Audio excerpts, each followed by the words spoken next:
I was thinking about opening this one with like the Lennon quote again, just to piss you off.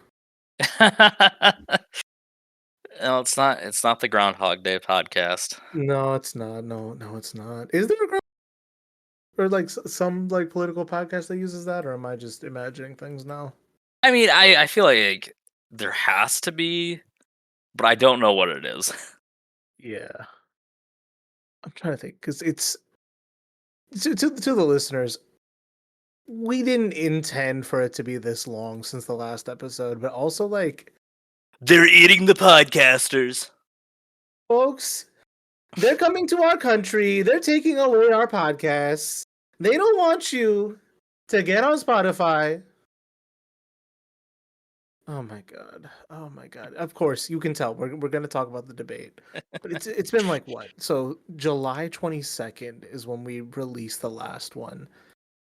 And like, to be honest with you, just like with the way like I don't know, you've been busy with a new job. A lot of people on our like who help us with the show have also just been like busy and unable to help out. And then like my job's been a mess lately too, so I just haven't been able to give the show any focus. And to top it off, like I've been kind of poorly informed, although like Twitter will find its way to you even if you're not on it anymore, like we've talked about. So I didn't mean for it to take this long for another episode to come out. This is like literally a literal month has passed. And Yeah. is it safe to say it feels like things have been stuck, or what's been your read lately ever since we've been last on the air? Yeah, I mean, I was gonna say too, like honestly, the Lennon quote doesn't really feel that appropriate for Right. like as much as you like to go to it. I was like, I feel like things have been stuck is an appropriate word for it in some ways, right? There's been sort of this like eventful stagnation, if you will, where like you've been getting like the full throes now of the Harris candidacy and whatnot. I believe we didn't cover the DNC. Um, that and I there wasn't a huge convention bump there, and I kind of suspect that was just sort of virtue of like the fact that like ever since she became the nominee, it had basically been sort of this kind of nonstop convention type thing, anyways, because she was getting, Yeah. sort of outsized coverage for like a nominee because of sort of the uniqueness of the position and whatnot. Yeah, like I don't like this expression, but the fix is in has kind of been the vibe ever since Joe Biden has stepped down and Kamala took the reins, for better or worse. And like I didn't want to become uh a coconut poster by any stretch of the term, right? Like I'm not online. I don't participate in that kind of discourse. And also it's like, to be completely frank, the debate itself has kind of solidified this sense for me at least. I don't know how apparent it's been on recent episodes we've done because there've been no recent episodes, haha. But like I've just been like I don't consider myself to be necessarily too much of a doomer or too black pilled. We can get very dour, we can get very pessimistic on the show, but lately I've just been I apathy is also just one of those words in American political discourse that like gets deployed somewhat pejoratively, but that's kind of where I've just been at of just like what's that one Wojak that's it's the dude with the glasses frowning and it's like nothing ever happens. Yeah, something like that. Something like that. Like, and that's not to say that things aren't happening. Like I'd say things have been as bad as they have been this whole summer, right? And I think what what people may have expected from Kamala stepping in to take Joe's place was, if not a step in the right direction, a few steps. And I think what's really come about is just enough wind in the sails to keep the ship sailing, but fundamentally reassurances that the status quo will be effectively maintained. And that's just been my read of things lately. I think on a number of issues, yeah, and like we can kind of get out some of those out of the way first because Absolutely. they didn't get as covered during the debate, right? I mean, I think like Israel Gaza is kind of the one that's been a lot of frustration stuff, but I think like the debate kind of highlighted too, and I think that like I mean to the extent that this is even possible, I think ABC's coverage in general of the Palestinian genocide and whatnot has been a little better than what you get on some other networks, but not a Mhm. lot. But like the fix is generally in, and that really constrains like what any viable politician can get away with Yeah. Yeah. on there, right? Like not to like, make a million excuses for Harris or the Democrats at large, but like, it's very difficult to sort of take a position that's, particularly more radical. I was talking about the debates of my students today, and one thing I did think that was interesting is, to the extent that that had come up in the debate. Um, one of my students who is Muslim and cares a lot about that issue said that she didn't know prior to that like Kamala was in favor of the two-state solution, and like I was like, man, I guess that's really kind of how far like the discourse has moved that like you don't even really hear lip service for like the two-state solution anymore, or at least all that frequently. Right. And I think there's definitely like And I know debate. like, again, like a lot of people are, feel like that's even like too little. Right. And I think it's just because like one, the state of what's acceptable to talk about in regards to Israel and Palestine as like as a foreign policy issue and how it bleeds into other things, right? Hmm. The I don't think Overton window is the correct term for this. I'd say more like the width of acceptable discourse Yeah, that's outside. that's the Overton window. That is okay, okay, because I think yeah, okay, so I mean, I guess the Overton window is like in terms of like sometimes policy, but like the discourse, yeah, I mean it all fits under that. yeah, is there a formal field of study for a discourse out of curiosity, or is that something we're doing right now? I don't think there's like I mean, I think it just usually just kind of falls like broadly under political behavior and like Okay, sociology and stuff like that. Depending on how you choose to necessarily cover discourse. But yeah, I mean, I don't think there's like discoursology or right, a thing right. like that in a more specific like robust sense. Like you can't get like a major in discourse um titled as such. Yeah, because it's like I don't know, it's like part media analysis, it's part sociology, Right. political psychology, rhetoric and language. It's all of that, right? But Yeah.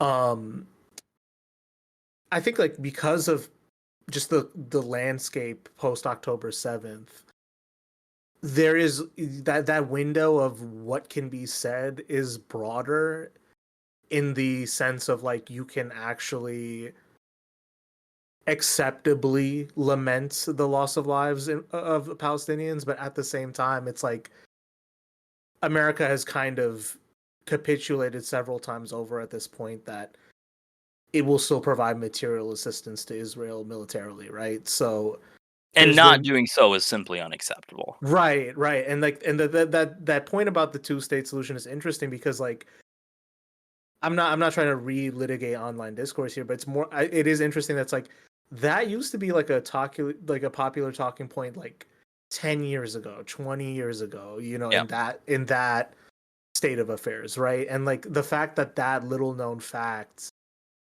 that Kamala was in favor of a two-state solution, whether in the past or present, just getting out now is interesting, you know? Yeah, and it's possible. Again, I mean, this is a freshman college student, not to besmirch her or anything like Of that, course, but of like, I mean, it's course. possible she just hadn't necessarily done the research on that. But I think in general, like, I'm like, yeah, I don't necessarily know that I've can recall specifically if she has like voiced support for it in like the post October 7th context. Exactly. And I think that's been the interesting thing about Kamala's um career as vice president up to this point, right? Is that it's always court intrigue and like ministerial whispering about what it is she's trying to posture to do. So Yeah. it's very much like I don't And know, there's, like like, kind of this broader sense of, like, not again, like, not to, like, doomcast as you've put it, but, like, there's that broader sense of it's not, like, there's, like, Democrats are really kind of wrestling with, like, I think the art of the possible at the moment, where I think there is, like, a real risk in sort of, like, over-promising and under-delivering. For a lot, right? There's kind of issues with when politicians do that, and I think that it's one of the things that has constrained Harris on certain issues. yeah, Where okay, like, well, what can I like promise, like in terms of like things that like the courts aren't just going to like rip to shreds the minute they smell it, right? And like one of the things that Trump attacked her on was like granted, it was, like, completely non-germane to, like, literally anything else, right? But was, like, the student loan issue, right. right? Which was, like, something that, there was, multiple plans from the Biden administration, none of which, were successful, and all of which were struck down by either the Supreme Court or a lower court or, things like that, right? It's sort of this, difficulty, and I think that that's been a weird, like thread that they're trying to weave on top of like kind of trying to still of course cater to that median voter, which whatever that looks like and whatnot, but that's already impacted a lot of the discourse more broadly on immigration and other issues as we've discussed numerous times on the show. Exactly, and I think like another aspect that might exacerbate this holding the cards of determining what's possible, right? At Hmm. some level, like and I don't know if this is like I'm coming to this conclusion because of my own ignorance, because of my own lack of involvement, or like just a pure miscalculation on my part, right? But I think there's either a refusal to accept or there is a genuine like lack of awareness about like how the political landscape has shifted in America post COVID, right? I think like Yeah, this idea of returning to normal has superseded a lot of guiding, approaches I to the think point that's that right. yes, it's like I think it's just I don't think we've squared away with the fact that people have literally gone missing, right? I don't think we've literally squared away with the fact that these waves of immigration that are like where did this panic come from all of a sudden? And I think like again we're probably going to talk about this debate performance and stuff, right? But it's like the most worrisome part of last night's debate was the just the weird myths and like bizarre like I mean like birth of a nation style propaganda about immigrants and this general xenophobic tear that Trump was on, right? Oh That yeah. it's patently absurd, patently untrue, right? But like the thing about Haitians, his comments about Haitian migrants, right? I don't even know how to say this, right? But it's like people have such amnesia about something that would happen like 2 years ago, 4 years ago, right? Of like Haiti Hmm. has been in political instability for a variety of years, but the wave of migration that happened recently was because of a lot of political instability. I think we talked about it on the show and even I forgot, right? But it's like I think they had their head of state assassinated to top it off. And of course, people flee in times of crisis because that's normal. That happens. And I think like people I mean again, just Americans have goldfish brains is what I think, right? Of that there was that like really worrisome, troublesome shot of these border patrol guys trying to like whip somebody at the border, and I think they were like Haitian migrants, right? And that image has just been shoved under the rug so expeditiously, right? All these really worrisome trends are kind of swept under the rug, and I think either downplayed by the Democratic Party or are you know kind of addressed with this rightward turn of the neoliberal state, and then the Trump faction that controls the Republican Party now is just going into full on xenophobic, racist rage at this point. So both approaches to the crisis are terribly inadequate. Yeah. But and that was a lot to rant about. I know that that wasn't coherent, but even when I do have an outline for this stuff, when am I coherent, right?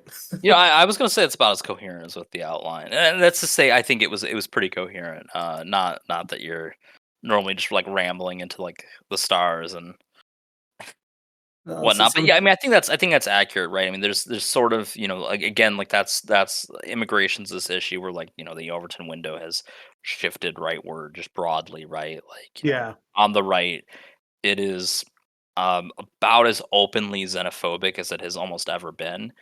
And on the left, like the actual like left wing perspectives on immigration are pretty heavily sidelined to say the least. yeah, And it's possible, right? Like maybe, some of this is just pure lip service, right? Like maybe like I don't know, like if um Republicans were not blocking the immigration bill on at the behest of Donald Trump, would Harris or Biden actually sign it? Right? Or is it just sort of like, look, we're willing to do exactly what you have prescribed as important, but you're not willing to do it because of politics, right? I don't know if they're just playing a game with it. Um Either way, I mean, there's, kind of even just like problems with doing that from a like sort of, normative perspective. exactly. And I kind of feel like it is a weird rhetorical trick to try to be like, and we talked about this on the show so many times now. Of like, you are not going to catch these people in the act of hypocrisy if you think one that that's actually going to stop them in this West Wing style moment of aha, I caught you being a hypocrite. Now your credibility is lost. Like I don't think that that's I just don't think that has the purchase it once did or ever did, right? Well, I It- think like we're down to like so few like quote unquote persuadable voters that like that's really where, I mean, that's your purchasing power. That like you're going after a smaller and smaller pot of voters. But maybe that pot of voters is more and more essential. I mean, the other issue that kind of comes to mind is something where like again sort of a shift is fracking, because oh Pennsylvania is my the single god, most yeah. important state in the entire country. So every little thing that Pennsylvanians want that are more unique to Pennsylvanians has to be taken super, super seriously because we have to win Pennsylvania. Everyone has to win Pennsylvania. Every model shows that Pennsylvania, whoever wins Pennsylvania, has a upwards of 90% chance of winning the whole election. Blah blah blah. Oh my god. And it's just like this is the same place that produced both Josh Shapiro and Fetterman. Like, do we need to take these people seriously? But Well, and look at the competition for Fetterman too, right? Like, which I mean, I guess to be fair, they didn't produce Dr. Oz, uh, which may have been the only reason he lost that race. oh my god, I just the let's just get straight into the debate, right? Because I think Oh yeah, everything we failed to talk about, right? We did will not need emerge. to. Yeah, that's what I'm saying because we didn't need to do an emergency pod to be like, oh, we saw high school JD Vance in drag. We got to talk about like some of this stuff is just going to make itself I'd rather apparent. not. I would rather not. Oh no. Oh my Or god. Trump's, what was it, Gyat?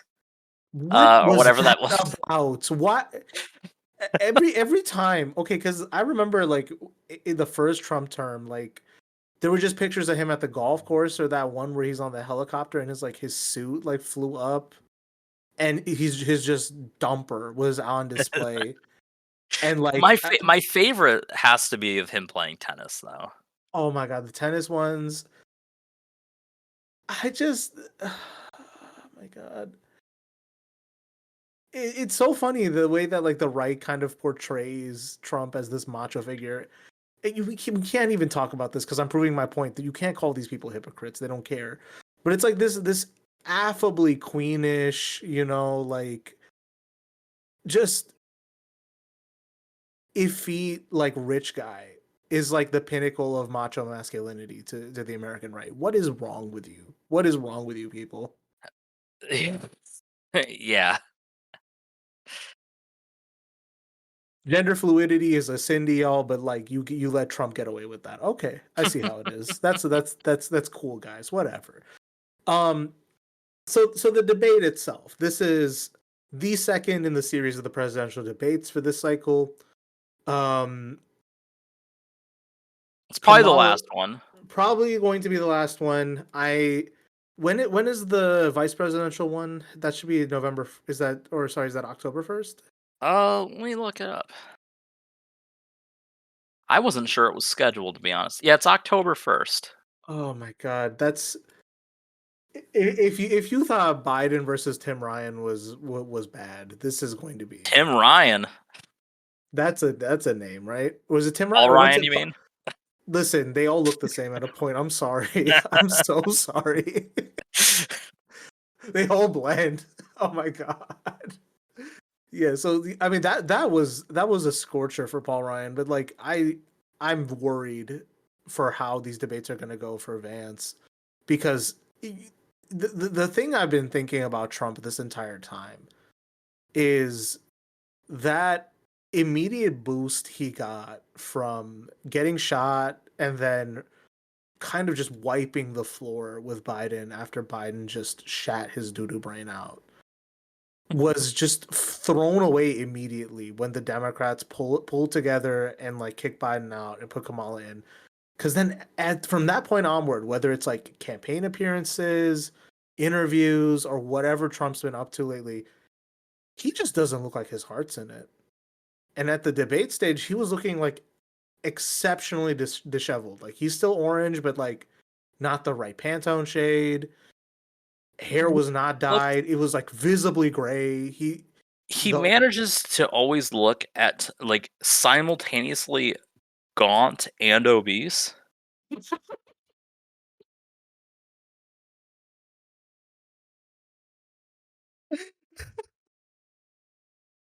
I mean, that was the joke I was gonna make. Is like he took Ozempic and just got Ozempic face. That's it. Like Yeah, like something's weird there. I mean I think it's just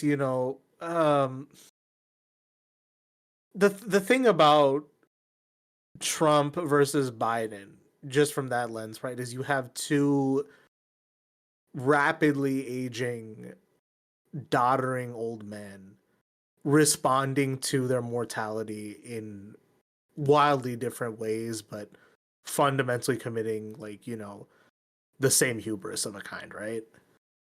And then I think like against Kamala, suddenly it's very apparent. It's very apparent. Yeah, Trump is no spring chicken. He might have looked sharper than Biden for however long everyone thought he did, and then suddenly it was just apparent that like he is fuming that someone younger than him has leverage over him. And I wouldn't necessarily say Kamala um I wouldn't say like because the thing about presidential debates is I don't think they revolve around the same degree of skill or like tactics as other forms of like debates or other kinds of like No, I mean it's entirely like an optics thing. The real exactly. consequences are how the media frames the debate after the fact. Those are like really kind of like the things to focus on when it comes to presidential debates. Obviously, like you're not necessarily focused on providing a coherent argument. You're just focusing on providing one that like people can get something from, right? And there's a lot of deflection and things like that that Right. are common tactics, right? And Kamala, engaged in her fair share of deflection on a few things. Yep. Trump had a very different approach to the debate, uh, which I definitely look forward to unpacking. Yeah, I'll let you get straight into it. So, what are the numbers looking like for Donny Boy? How do you do? God. So, I mean, if you want like actual numbers, I read a thing where it was a poll that was split between um, Trump supporters and Kamala supporters. So Kamala supporters thought she won, like 96% of them thought she won. Hmm. 38% of Trump voters thought she won, which like considering how biased that group is, that's pretty bad. So Like a little over a third. Yeah. yeah, like that's pretty bad. Like when like your base is like, yeah, I think you kind of shit the bed. And based on what I've gathered from following the media things, the right is in almost a complete state of disrepair. Megyn Kelly of all people are fuming about the moderators. Like when you start complaining about like the process like that, that is when you probably know that you lost. And it's pretty clear that that's the case. This So like the debate itself, right? My expectations was that you would have Trump. It would be pretty boring for like the first like 20 to 30 minutes was my assumption.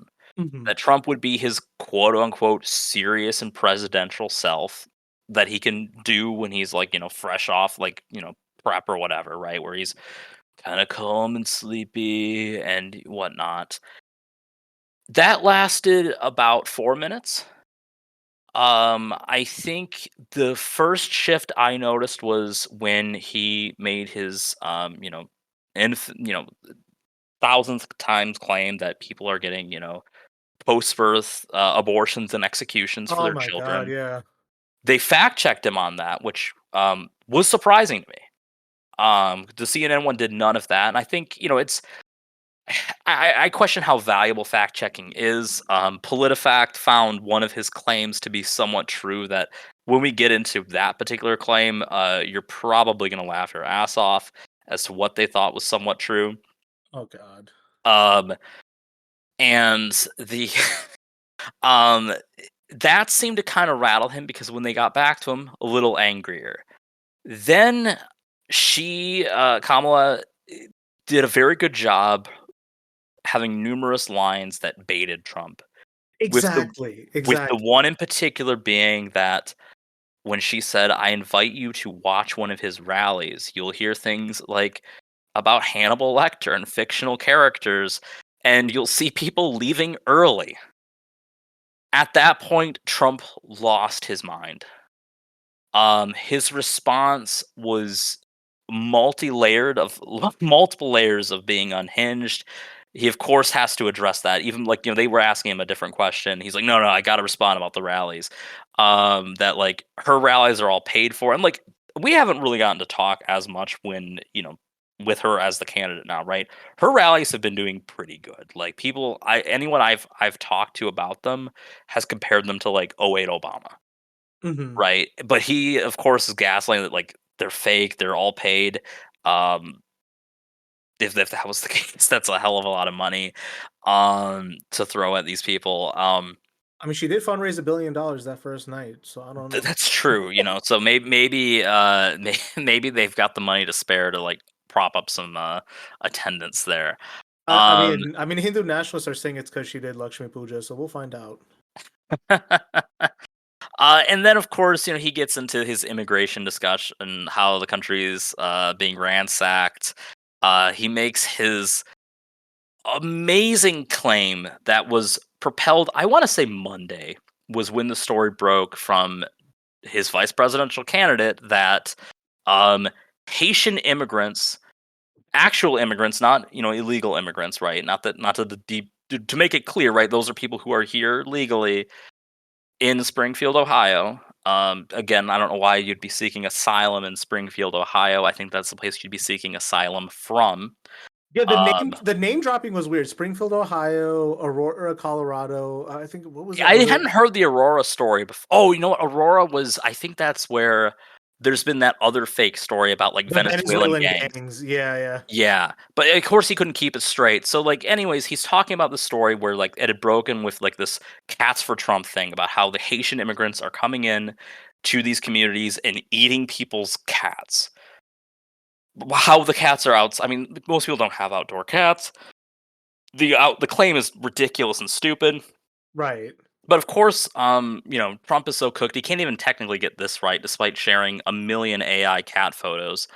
Um, and he's like, "They're eating the dogs," and just goes nuts. And like they fact check him on that, which again I think uh, it's important for like having like that type of fact checking because like there was a student who asked me like, "Is that true?" I'm like, "No, it's not true." But like you need some level of like impartial like arbiter to like point that out, right? That like yeah, there's no evidence that this is happening.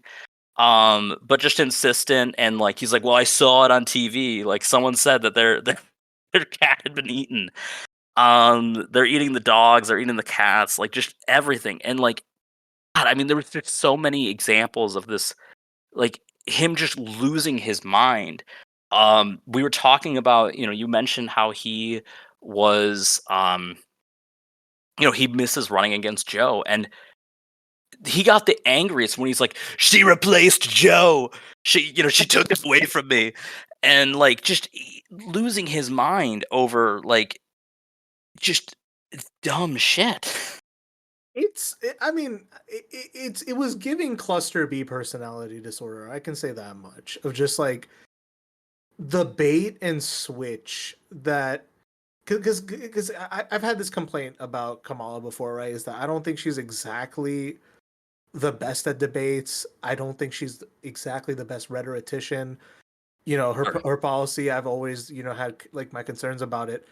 But what you're not going to do is get in a debate with an AKA and expect to get out of that one alive. You're not getting in an argument with a member of that sorority and getting out alive. Sure. That's that's the truth of that one, right? And I think it's just the way that he was so easily baited into just coming up in favor of like the weird like anti-abortion stuff and just Yeah. really like doubling down on like the racist conspiracy theories and all this stuff, right? Is like he's now like really like anchored himself to the most insane parts of his base. And even if like there are segments of the American population that are regressive or not, or have this like background like right-wing approach to social issues, they're still going to look at this and be like, yeah, I don't know how much I can like sign off on this, right? Yeah, because I mean, like so much of it, it's like I mean, I had asked, and like the how many people knew varied based on the class, but like my freshman class, most of them had never heard of the whole cat conspiracy thing. It's only a couple days old. It's inside baseball. And I think that's I don't know, Yeah. like because on Chapo they've been making this big joke about like Don Jr. told him to pick JD Vance. And of Hmm. course you can throw a bone to DJ TJ when when Biden's your opponent and he's cooked. You can of course afford to make a calculation like that. Um I half wonder if because like JD Vance is like deeply unpopular. I right. half wonder if like the idea was like, well, maybe no one's gonna try to shoot me again if they're gonna end up with JD Vance. Oh, okay, that's a smart, I can see the logic there. I can see it there now. But it's again, it's just like this is such deep inside baseball to now that like it's not your grandpa's conservative. It's more like your grandpa's John Birch, but it's not. Sure. Yeah, it's like if Bircherism replaced the Republican Party establishment, that's kind of where Trumpism comes from, right? And Yeah, I maybe mean, and I was like thinking this, and there was something I think it's like an old like Vosh clip where he said that like Alex Jones like represents like the median Republican now, and like watching that debate, it's like yeah, I think that's fair, right? Where it's like he's like the Trump approach is like the insane version of Alex Jones. To Right, the extent that Alex Jones was already insane, of course. right. I just, oh my god, I can't believe I'm agreeing with Vaush now. But at the same time, um, yeah, to see Trump just like because back in the day he was kind of able to be a chameleon about some of this stuff. I think especially when he was just trying to set himself apart from the super broad Republican field of 2016, right? So he could afford to like be a chameleon on some of this stuff. His weird like pro LGBT stance, he could afford to do some of that stuff, And right? that's pretty much gone. But, Yeah, like, maybe absolutely now, gone. like, you have the fumbling of the abortion issue, right? Where it's like, "Well, I did this wonderful thing that supposedly everyone likes, so, like, it's Well, up to the first of all, states, but, like, maybe I that would ban it, maybe I wouldn't, but it's up to the states." it's very weird because like if because we even reported on the Alabama like IVF stuff in Yeah. a past episode, and the fact that Trump wants to tie himself to that is bizarre. He's And the it's like, leader of fertilization. oh my god, just the weird like the you know how back in the day like the like really edgy like people in like the pro-choice discourse would be like, let's start calling these people what they are, pro-birth. I Yeah. was always like, how useful is that? And it turns out like no, that is exactly the case. Like it is weird like panspermia, like just everyone should descend from me kind of fetish stuff. And you see that with like the right wing icons like Elon Musk, that comes up in his paternity suits a lot. These like Well, did you ethical. see, like, we'll get into, like, Elon Musk and fertilization right now. Did you see his response to Taylor Swift's endorsement of Harris? I don't even want to repeat that. I don't even want to fucking repeat that shit. Oh my god, it was so gross. It was so fucking gross. And Yeah, there's no other way to put it. it's like I don't know. Like I never liked Taylor Swift like that, right? But just to tweet that publicly is such a weird fucking thing to do. Oh, yeah. It's like, who the fuck are you? Why would you do that? And then the funny thing about that approach, right, is, and I'm not trying to bring the conspiracy stuff out of the woodwork again, but it's like fucking Jeffrey Epstein believed in that shit. Like that's why he was such a fucking prolific sex criminal and just disgusting person. Well, I mean, yeah, where do you think, like, that fetishization leads to? Is like Exactly, it's like exactly. No, I mean, seriously, that like let's talk about that, right? Is that like the people supporting this stuff want to fucking like perform sexual violence as like day-to-day conduct. That's what this is. Yeah. It's dark, it's grim. The weight of those words leaving my mouth is now leaving a bitter taste. Oh my god. Yeah, I mean, that's fair, but I mean, you're not wrong. It's basically that's sort of the, eh, approach that they're looking for is like, they don't necessarily see, the humanity in women at large. I mean, Elon Musk, if he wasn't wealthy, would be a an incel by definition, most likely. Right, right. I mean, the only reason he has procreated as much as he has is there's some financial incentive to to do so in a lot of cases, or that's all where all the attraction most likely is. It's all fucking gross. Exactly. It's so fucking. I don't even remember where we were with this, but yeah, it's just like for Trump to just willfully get up on the cross for anti-abortion, anti-pro-choice, rump movement of it at that point. Because I think God, we've been talking about this for like the past couple of years now about how like even if people are like marginally regressive or don't like LGBT people or don't believe in pro-choice positions, the pro-choice or the pro-life crowd is a rump at this point, so they have to keep resorting to these bizarro um bourgeois legal maneuvers to enforce their minoritarian view because that's the only way they get what they want.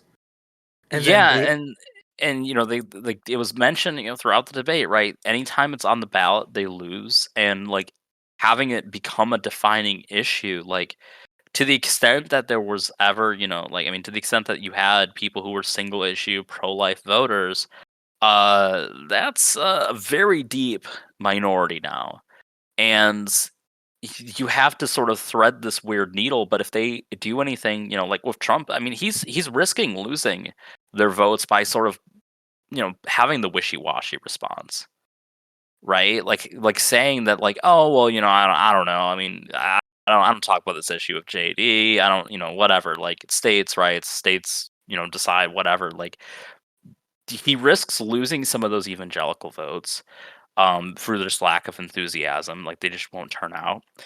And but like he's not going to gain anyone who's like, oh, I think he's got the right perspective on it, right? Because no one trusts him. exactly, and that cohort of themselves now is so weird and so like there's a weird pathology about that cohort, and like we've talked about, like, the cohort that consumes like Prager media stuff, right? Yeah. And like, because they're all, it's a fucked up Venn diagram of those people and what's left of the pro-life movement, so to speak, right? And it's like the way that they talked, I've seen them talk about this issue now about voting for Trump and all this. It's mirroring like liberal harm reduction discourse of like, if we want to save the lives of the unborn, we have to pull out to the polls Yeah. to. And it's so pathological. Like the people you hate are the people who you act like the most, with recreating a political media landscape, with trying to come up with these counter like media institutions, voter engagement shit, all that bullshit. It's like, because of this, I mean, it's not even a logical thing to fixate on anymore, right? The whole pro-life position at this point, if it ever had logical valence, um I never think it did, but whatever it claimed to have had is completely fizzled out at this point. You put it Yeah, up to a and vote and from the people from won't a support it. yeah, and when from a practical political perspective, there's like nothing that like that movement is like like their hands are tied. There's little they can do or accomplish without, kind of, ripping down the guardrails of democracy, right? I mean, I think I can't remember what state it was. It might have been Alabama that they removed it from the ballot um, for some weird technicality, right? Like that's all they can do, right? Is sort of hold on to like the reins of power through other means. They can't, democratically hold it all together.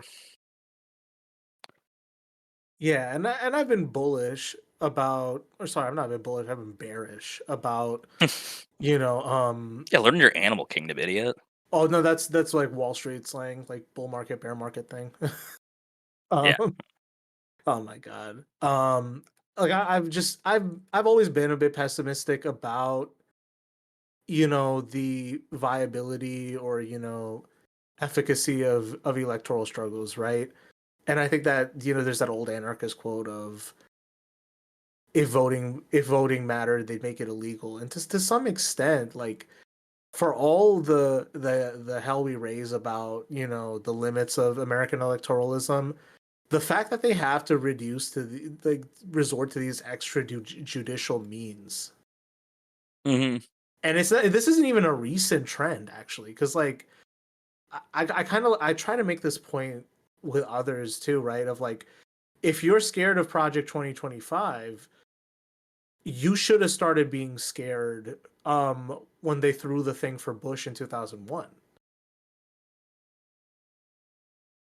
Not and like, some, of course, some people were kids, you can't tell them like you should have started caring then, but it's, the pattern of the Heritage Foundation is a little older than today, but it's those actors combined with like um just the Bircherist brain rot have led to the right becoming what it is. Oh no, oh no.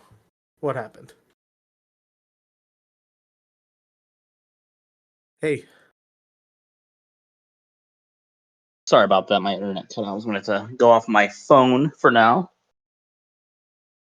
no worries, that happens. What was the last thing we were talking about? Um, fear about Project 2025, and I assume where you were going with it was talking about the need to, should have been working towards that, addressing those things a while ago. Yeah, yeah. No, I mean, I was just saying that, like, you know, Bush v. Gore was the first salvo in Project 2025, if not, you know, not even the first salvo, but just one among many of this extrajudicial project of the right. Yeah, yeah. I mean, I think that's totally fair, right? And I mean, I think there's always been sort of those struggles and whatnot, but that was probably probably the loudest of like the first salvos. Yeah, yeah. So, I mean, what do you make of Trump's bizarro attempt to also link himself to Project 2025? Like, you saw like there was this desire to distance himself away from it, but then also to be like, because I haven't found anything objectionable about it, I'm not worried about it. Response of his. Again, it's I think it's just some of that like wishy-washy doublespeak that like Yeah, I mean, and that's like kind of classic politics 101. But he was like the appeal to Trump for a lot of people was sort of that brazenness to just be okay offending people and whatnot. And the wishy-washy, I mean, I think like that kind of kills some of it. But I think it's again, it's like they know it's like this losing position, right, electorally. The whole point of it, right, is to strip down, electoral functions and whatnot, anyways, right? So, like, but to get to the point where you can institute it, you still have to win an election. exactly, exactly. And I think Yeah, I mean, that's the biggest indictment of Trump's debate performance, right? Is I think that there's been so much hay made about what mental illness does Trump have, and like a lot of people resort to narcissistic personality disorder or any of the B cluster things, right? I don't yeah, think you have to always jump into that to make a useful analysis, but you know, it's very easy for someone to kind of come in as the outsider, present themselves as above everybody, and come in with the malicious insults the way Trump did. But once he became the thing being attacked, he was fragile from that moment, He was very yeah, good at being the outsider, and once he became the insider, it was over. yeah. And And like one of the, and I think that was one of the of another major moment in the debate too that's been getting a lot of viral attention. Was and like some of it was the way they phrased this question too, which yes, to his credit or whatever, it was probably a little bit biased in the framing. But I mean, they always ask kind of questions in sort of that kind of gotcha kind of sense. But they asked him like, it's been 9 years. What is your plan to replace the ACA? we're Right. still working on it. We're still working on it, folks. Well, and his answer, I mean, like, so the one that the part of the thesis, right, is I have a concept of a plan, which has just been Oh like my god. perfect meme status, right? Everyone's, there's someone tweeted out a picture of George R. R. Martin. I have the concept of a plan for, for Winds of Winter and so forth. Oh my Um, god. that one might have been like a little heartbreaking, but like it's you have that people have just been using it for like talking about like their dissertation and stuff and stuff like that, Oh right? my It's god. it's ubiquitous, right? It's the ultimate like excuse for like anytime that you're like falling behind at work, right? I have a concept of a plan. Oh my god. No, my partner was really making that joke. It's like, hey, it's okay. If you feel like, you don't have things figured out, you don't know where your life's going, it's okay. Trump has been in what, 3 election cycles at this point, and Yeah, only has the concept of a plan. You'll be fine. even though it would be so easy, in his words, to come up with a better, more efficient plan than Obamacare. We only have the concept of it. And Oh my like, god. and I feel like it highlights. It's like he is like you can't. I mean, yeah, he's not the incumbent, but like the current incumbent has been, wrestling with the consequences of his actions. He was in office. Like Right. this era is kind of broadly referred to as like the Trump era and whatnot. I've asked my students as well, like, because at this point, I mean, like the cohort of students I'm currently teaching, it's even like, I mean, even the seniors at this point, we're in like middle school Mm. when Trump first entered office, which is like around that time when most people have their sort of, maybe not necessarily political awakening, but it's when they sort of start like, they can maybe name a couple members of Congress. They pay attention to politics. They understand elections and stuff like that. So like, as much as Trump was like, everyone's sort of, whoa, holy shit, politics moment. It's especially true for like these folks who were really formed in that era. And it's interesting to see kind of how they see him, because I always was kind of like wondering like what like this era broadly. I mean, like, does he even stand out as like, uniquely, insane or whatnot? Because I mean, that's kind of just the whole party at this point has been trying to emulate his style. But no, he still stands out as, like a raving lunatic. So with all that being said, is Trump washed? Is it in fact Jover? I mean, it's not over till the ballots are counted, right? But Mm-hmm. I mean, gosh, it's hard to feel like as much of a doomer over like the election in terms of that now, like where it's just you like see this stuff, and again, who knows? Maybe it's not persuadable to voters. I did want to, before we sort of wrap things up, I did mention there was a fact check. There was another outlandish statement that Trump made. Do you have any guesses as to what I'm referring to? Oh my god, the one that PolitiFact said was true. Yes. Uh, oh my god, there was so much bullshit that night. I'll let you spoil it. I can't think of it. All right. Trump said that Harris wants to do transgender operations on illegal aliens that are in prison. We forgot to talk about that. Oh my god. PolitiFact, mostly true. And that statement, like I had like sent that to a friend who couldn't watch most of it live, and I'm like, I didn't paraphrase that. He legitimately said performing transgender operations on illegal aliens that are in prison. Like the most like Alex Jones like shit post thing you could possibly say.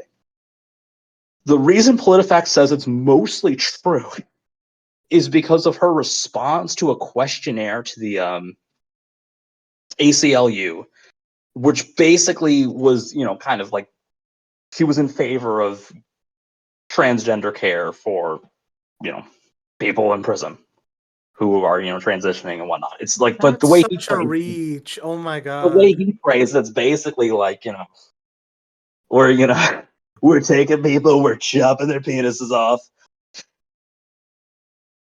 I'm just because I don't know. I was watching this on a Discord server with some people and queer people in the chat. Were like, well, we're definitely supporting Kamala now. That's how we're getting transition. But at the same time, it's just like I Well, don't know. and A bunch of people were sharing Roger from American Dad. Like that was like one of the most just absurd moments of that debate. And yeah, like I at mean, that moment, I'm like, he's cooked. It's done. It's done. yeah, I mean, and like, I mean, obviously, I mean, like, you had the dogs, of course, the cats, all that stuff. Like, I mean, it Oh was my even god. like that one. I was like, oh my god, like, and I mean, they've been, and again, like, it's funny that like in his mind, like he knows these conspiracies, but he still gets the details wrong. Right? Like, they're eating dogs, not even though it's supposedly cats was the story. Um, Here it's like, I thought it was supposed to be schools where they were, you know, transitioning people, right? Like where because he's been on like all his rallies, right? Where he's like, oh, you send your kid to school and they come home with a brutal operation, having been performed to them. Like, Oh my god. Yeah, I knew bullying in schools was bad. I didn't know when they said you're like, when they make fun of a kid for being gay, I didn't know that you were getting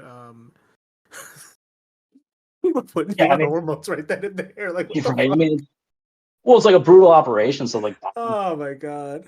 like the extreme version of like The Office, right? Like the toll that 3 vasectomies has on someone, and it's like now we're just inverting and Oh pulling my out the god. Just like I knew I was expecting it to be bad. Okay, I knew I was ready to expect both candidates just glazing for Israel. I was ready for everyone to just give a little lip service to we should be nicer, and then fundamentally say something to well, Trump didn't contradict give that. Trump did not give it lip Trump didn't service. even. Kamala gave like one sentence of it, and it was so fake. I'm like, God damn it! And then again, the fracking comment, I was like, Yep, okay, we're just gonna pretend global warming isn't happening. Great, that's exactly what I expected. But for Trump to just pour gas on himself and hand Kamala the match. I mean, he had Tulsi Gabbard on his debate prep team and everything. And Like, How'd that work? How'd that work?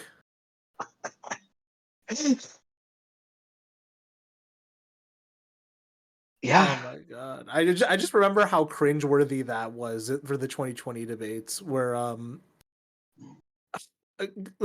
Tulsi got in like one jab at Kamala, and all the Tulsi dick riders were posting memes like "Leave it to a Hawaiian to understand how to roast a pig," and it's just like, oh my god.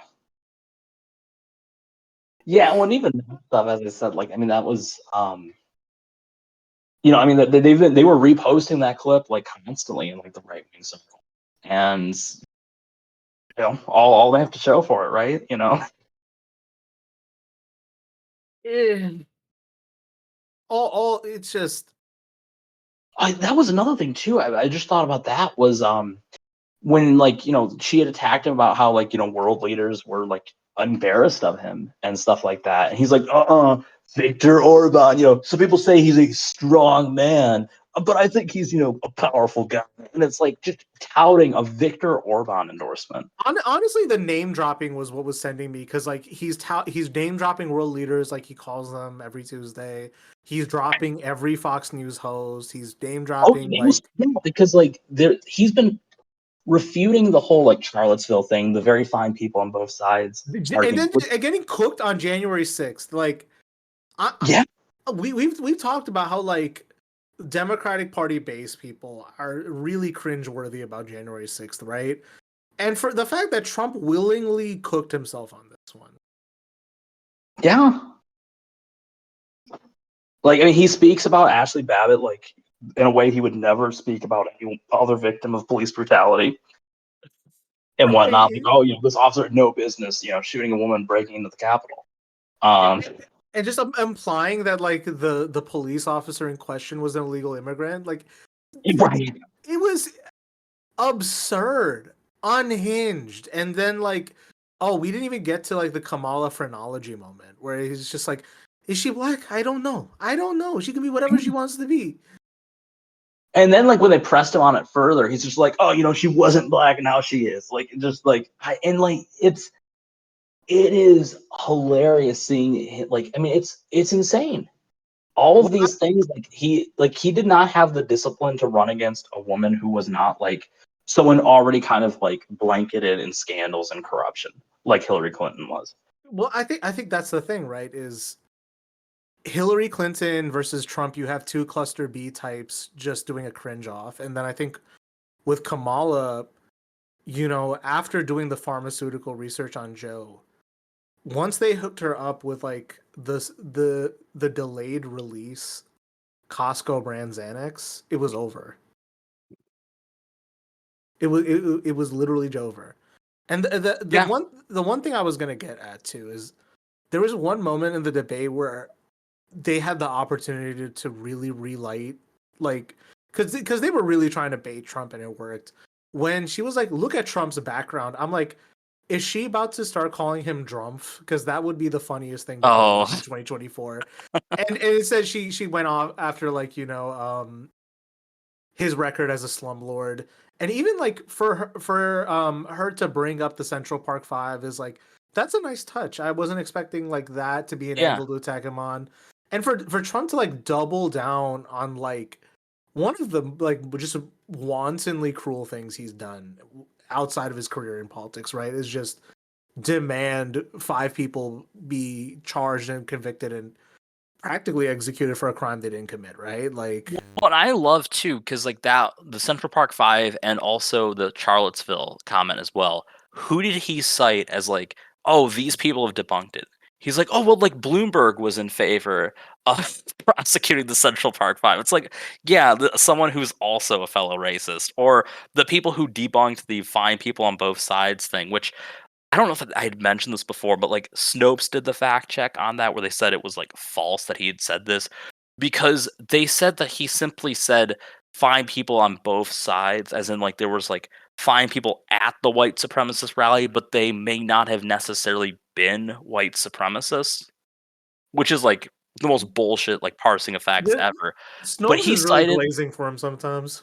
Oh yeah, but he was citing he's like, "Oh, well, Jesse Waters and Sean Hannity and Lauren Ingram, they all agree that I didn't say this." It's like, "Holy shit." Name dropping was insane. Oh Like my and, god. and like he's name dropping. It's like, dude, no one respects these people. That's like not already decided in this election.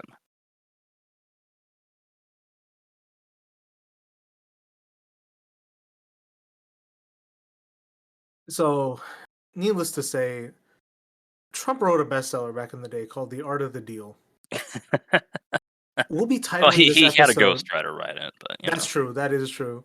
We'll be titling this one "The Art of the L" because that's I, again like I've expressed my frustration with the Democrats, my cynicism, my general apathy and distaste for all of this. But you gotta hand it to Kamala.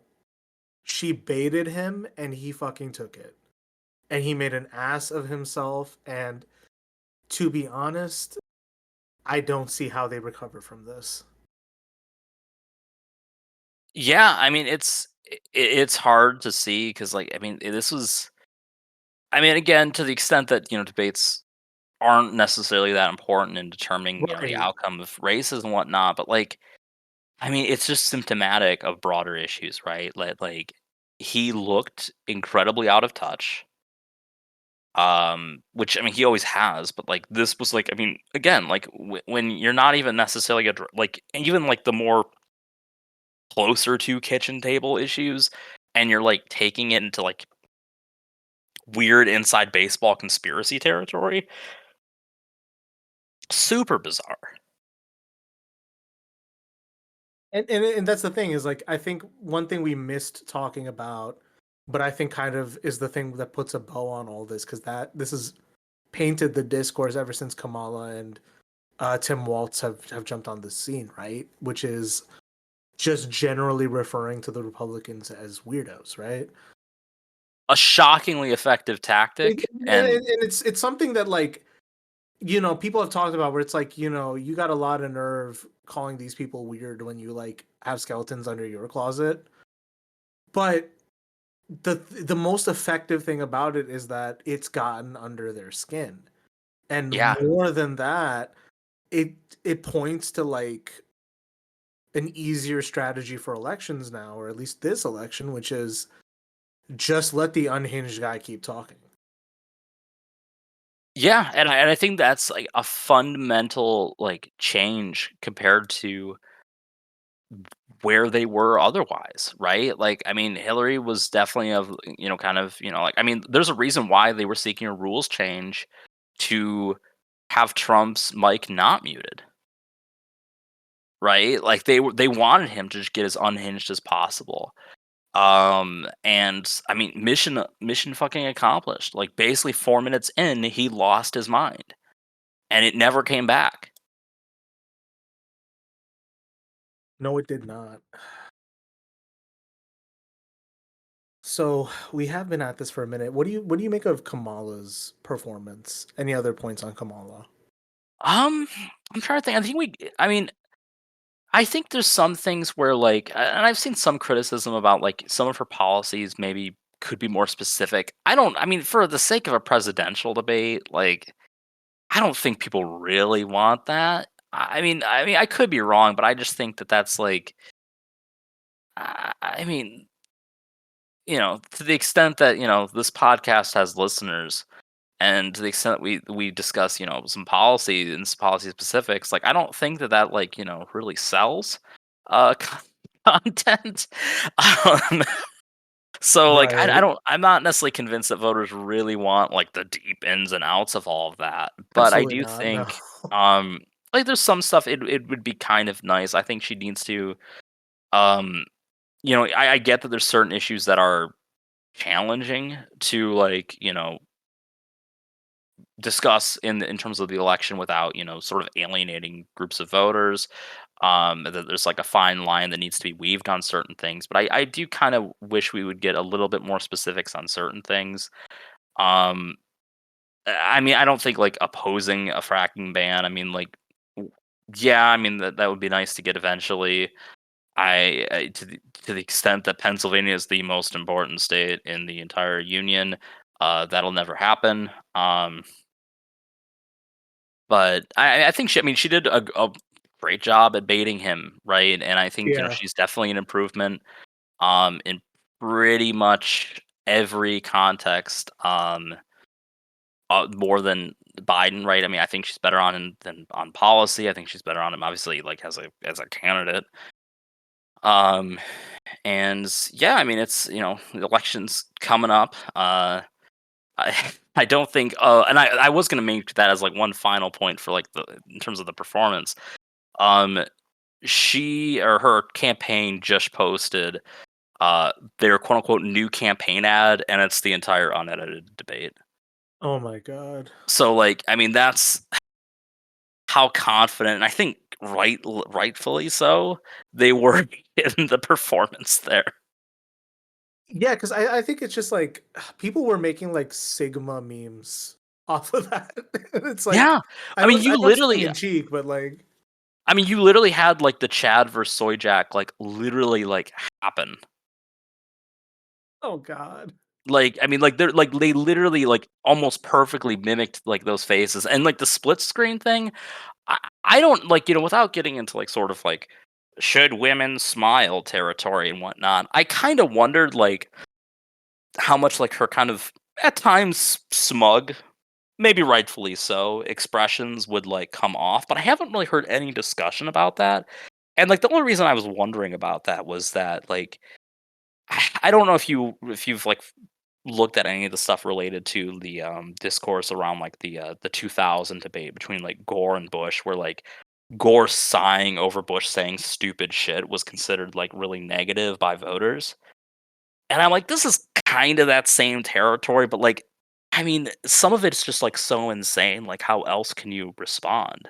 And that's the truth of it, right? Because I think like especially like pre-Trump, voters were so fucking fickle, right? Like the Howard Dean scream today Right. wouldn't even like matter, but like it was Would enough to maybe win him tank a him. state.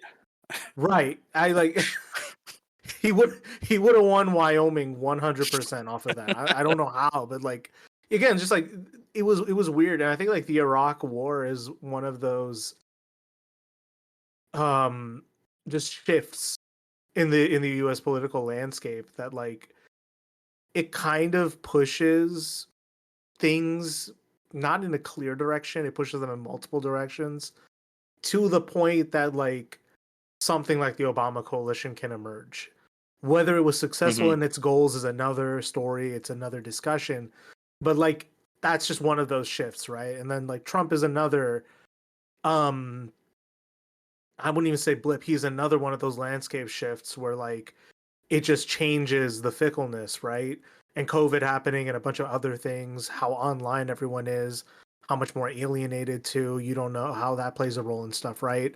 But I think it's just like the combination of Kamala's like bemused like face when Trump is saying unhinged shit, and Trump's like sardonic grin when like she's talking about like his weird performance at the rallies and stuff. And just Yeah. like I don't know how that stuff is received or played or played up now. Yeah, and I don't think there's a clear answer. And again, it only really matters like what a like small group of the persuadables thing. And I just think we have less of those now, anyways, right? I mean, there was from Frank Luntz, there was something about where he's trying to form focus groups and he can't find undecided women. And that's the thing They about just don't Frank exist. Luntz. Frank Luntz's stuff is always so interesting because it's like, on the one hand, he's one of the few people doing something like that, and then on the flip side, the people he manages to find are like a batshit combination of views that could only exist in the United States because of Oh our yeah, for like sure. our wacko politics. But like, yeah, I don't know. It's like you're saying, right? Where it's like this group of who will be the tiebreaker in this is getting smaller and smaller, and I think like the as much as we can tout Kamala's victory in this debate, I think we might be looking at like sub 30% turnout this cycle. I'm not making any predictions on anything. I'm not making any declarations on anything, but I think increasingly people are, at least I am, because I don't know about other people, is like I don't know how many people feel like, you know what, fuck this, I'm taking my ball home and running. I don't care about this. Or I'm not going to get anything I want out of this. I don't know if that's necessarily the case, but I don't know how, with the state of what's possible and what um politics being the art of the possible, and said artists in this space now having a minuscule vision of what they deem possible, right? Hmm.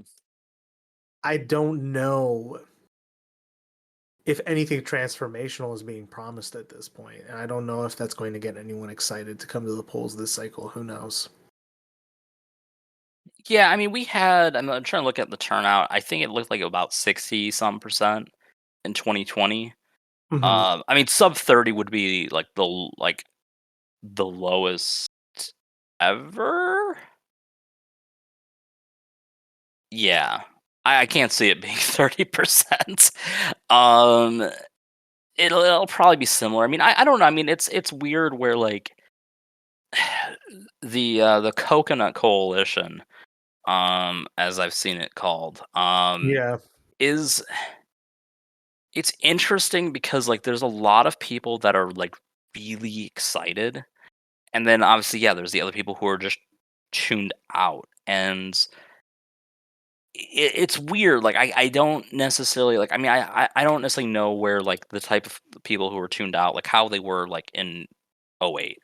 exactly. Like I don't know. Like I mean, obviously, we were too young to vote in '08, um, and you liked Obama quite a bit before your political awakening, and or you know reawakening or whatever, before you found Marx, and materialism and all that wonderful stuff.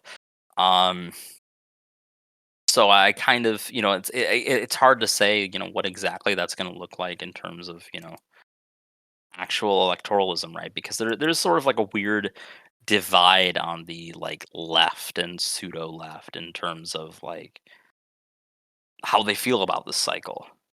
So I think that's like one of the more interesting dynamics at play, um, that maybe is being like missed out on in some ways. Right.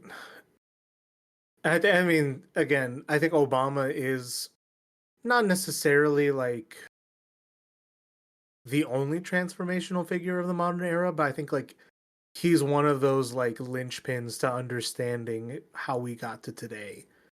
Not that he I'd can be say he's like the singularly last like ostensibly left wing one that was like on a general election ticket, right? I mean, obviously Bernie Sanders is probably like the bigger one for our generation in terms of our right. voting generation. But it's definitely like the case that I think like even among people who agree that there has been a shift, people would still argue that Obama, despite coming somewhat outside of the expected mold of who an American president is, um, still contributed to some sense of normalcy, right? So, and by design, I think Obama did not want to shake the. I think he considered himself part of normal, right? And I can definitely say I think that that's fair. like both of us, if we still subscribe to that to whatever extent, I don't think anything has ever been normal. Like, with the benefit of hindsight now, right? But I would definitely say, like, yeah, the Obama years, I would have definitely felt like those mirrored something normal in comparison. Sure. Um, and I don't know. What do you make of the overall take that some people had that this debate reminded them of 2016? Um, I guess in what sense did it remind them of 2016? That's the thing. I don't know. It's probably just a general Because vibe. I didn't really get that, to be Okay. honest. Like, I mean, I'm just trying to like think. That's why I was like, kind of like, is there like a specific way? But I was like, I didn't really get that vibe. I felt like she was, you know, I feel like Kamala as a candidate understands Trump in a way that Hillary never did. Right. And I think that came through in the debate, right? I mean, like, uh, you know, I think Hillary would have been a little bit more petty, right? I mean, like, what was the pettiest thing that Kamala had said was like, his rallies are shit. Uh, which even then, right? I mean, I thought was an effective, like, I mean, I thought she did that particular bait, like, I think just even beyond just baiting him like that, I thought like that statement was incredible, right? Just the idea of Right. like he's gonna talk about like all of this like just bullshit, and he's not gonna talk about you because he doesn't care. Like that's an incredibly effective attack line. That I don't think I've really seen people like at least politicians really hammer home with Trump. Right. Yeah. I think that's definitely the takeaway for this one is like if Trump won on a technicality the last time, he for sure lost this time around. And I think I don't know, the read me and my partner have had just viewing some of this stuff and how just forlorn Trump has looked in some of these public appearances post getting shot. A part of me wonders if he's just trying to throw the election, but I don't even know if we have the time or the availability to even just the info to even get into that. Because that's just projection, maybe. I don't know. I mean, I get it though. Like it makes sense to like wonder because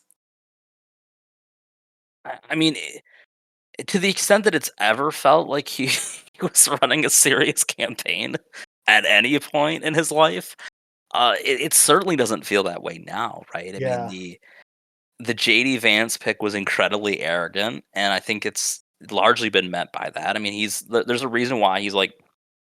I mean, I guarantee, like, if he loses, assuming he loses, right? He will throw a fit and say like, "Oh, the election was illegitimate because Joe Biden dropped out," or something like that. Yeah. Like, or well, I really beat Joe, so this is just like a fake candidate who's stolen the election or some bullshit.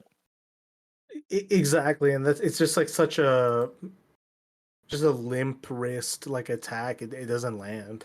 And I've seen a report too where like his staffers are worried because he's like spending like all his time golfing. And he's not campaigning. Vance is making more appearances at rallies and whatnot, and like some of these rallies are horrible. Like there was an event that I saw because he shared like some really stupid joke about a really sexist joke about Kamala and Bill Clinton. I don't remember the exact context of it, but like he was speaking in front of like a crowd of like a dozen old people. It looked like the like crowd you would expect in like for the Iowa caucuses for like the 10th place candidate. Mm. Right? Like it looks like, your please clap type crowd. And it doesn't help that he's like, just this weird, again to use that term, just a weird dude, right? He's like Yeah. like, he's just like, I heard a joke the other day that I thought was funny. It's like, well, no shit, you thought it was funny. Why would They you want share a joke that you didn't think was funny? they want And to like, ban our diet Mountain Dew. yeah, right. I mean, it's just, you know, i- completely just divorced from any like meaningful reality. Yeah, it's almost like Trump somehow won these people's admiration, and then Vance is desperate to have it. Yeah, It's a very weird synthesis at play, yeah, that's for sure. and they definitely don't seem to have any chemistry. No, and like it's funny, like anytime that like it's brought up, right? Like on the abortion topic again, like we're like they're like, oh well, your VP says that you would veto a national ban. He's like, did he say that? Well, I don't talk to him. It's like, God, like, Oh no. and it didn't help that like immediately after like the polls were like hey, any bump that Trump got from getting shot has been undone by choosing this fucking idiot as his VP. Exactly. The minute that happened, it's like, well, VPs aren't important, and then Vance has to follow that line. I don't matter. I'm worthless. I'm just here for the ride. Like, Oh my god. So, I definitely did not have an outline for this one, as you know, as the listeners can obviously tell. I thought We it went have pretty been, good. yeah, I think this one went great. I think we should continue to not use an outline. There This we is go. great. um, I mean, hopefully we'll be able to do another one soon. I think we have been at this for about an hour and 15. I'm trying to think because, like we said at the start of this, things have been stagnant except for a couple just weird occurrences or things to comment on. But I don't know if there's anything left to squeeze at this point. Do you have anything about like the DNC or Vance or Project 2025 hype that I, has been unique, or I don't know. I can't really think of. I mean, I will say this: like, we didn't cover the DNC, and like, I'm forgetting a lot of the specifics at this time. But I mean, I've heard from people who were there, and they said that, like, and again, maybe they're drinking a little bit of the Kool Aid. Right. But they seemed really excited, and they said that, like, it was like the first time in their life that they felt like not ashamed to be a Democrat. So as I said again, like you have that like weird dynamic, where you have, again, some folks who lack enthusiasm and others who have it in spades, this cycle. So I really don't know how that'll hash out at the ballot box. But like, there's an enthusiasm gap between Democrats and Republicans at this point. Like, Right. And I think the one thing about the DNC that, at least in people's coverage, I saw that I just, again, I'm relying on other people's coverage and opinions here, right? But the big thing it seemed was to kind of get any hangers on the same page and just kind of have like a kind of bloodless coronation for Kamala, to the point even that like they didn't. I know, like, one of the things that I was hyper paranoid about was like, are they doing another Vietnam era Democratic Party convention and yeah, that just was gonna that was one of the concerns going in. yeah, it's just, are they gonna let the cops loose on like the Palestine demonstrators? And it's good that they didn't, Yeah. but also it's like there was this very weird like pandering done where it's like, we'll let a couple of you come for a panel and like maybe a couple of you get to talk about this, that, and the other. But And they don't get even a spot on they stage. don't get a spot on stage. And even like, if you like, we've talked about this with the uncommitted movement, and we talked about some of this other stuff too, right? Where it's like the demands of the Democratic Party at this point are getting milder and milder um on this, right? Where it's just like people would be satisfied with lip service at this point. Yeah, which I mean, and it kind of gets back to like where I was at like the start of this, right? Where like just someone hearing, like, I mean, not to like get like cringy or whatever, but like seeing like that student kind of light up when she's like, oh, I didn't know that she was like in favor of that, like Right. feeling like she had been seen and whatnot. Like, Right. yeah, that I felt a little touched in that moment. That like, yeah, like that that lip service does matter. Right, right. And I think it's just the thing where it's like, and I'm not saying that lip service is where this should end. Like, Sure, right, mat- ma- exactly. Like, materially, like, the United States needs to stop arming Israel at the bare fucking minimum. Like, that is the bare minimum demand, and the floor goes up from there. You know what I'm saying? Like, that should be the bare minimum demand in any of this. But I think it's just like the poverty of imagination on this issue from the Democrats has been worrisome, and I think they're really downplaying the amount of goodwill they've lost in the days since October 7th. And as we're approaching, like, I mean, we're less than a month away from the 1 year anniversary of this, right? Of this conflict again, right? And this conflict, I Yeah. would say the specific salvo in the conflict, Right. right? Yeah. Of, Yeah. like, I was like, it's. it is just, again, like, these are monstrous times we've been in, and I think, like, it has been hard to. It's been hard to have things to say when, like, these numbing events just keep fucking happening every day. Sure. And Yeah, I would agree, and and it's funny because, like, in some way, I mean, not funny in a morbid way, because I think, like, the current, like, trajectory of this conflict is, I mean, like, potentially a collapse of Palestine and Israel, yeah, right? yeah. Because I mean, like, Israel has, like, I mean, there's a lot of things, but they've, like, ravaged their economy. Their citizens are pissed about how things have been handled. I mean, they not, from a more selfish perspective Oh my god! primarily. I mean, we haven't Um, even talked about the fucking stupid ass rape riots in Israel. God, that shit has been disgusting. oh yeah. Too much. Again, some of this stuff has also just been, like, too fucking dark to talk about. You there? Yeah, yeah, Yeah. I mean, that was it. It's just some of this has just been too dark to talk about. But it's like, for sure. I think it's just, again, it's the poverty of imagination, and not just on Israel and Palestine. Like, the situation with the environment has continued to worsen. Um, the shifting of the Overton window to the right on immigration and alienation, inflation, all this stuff, right? Like,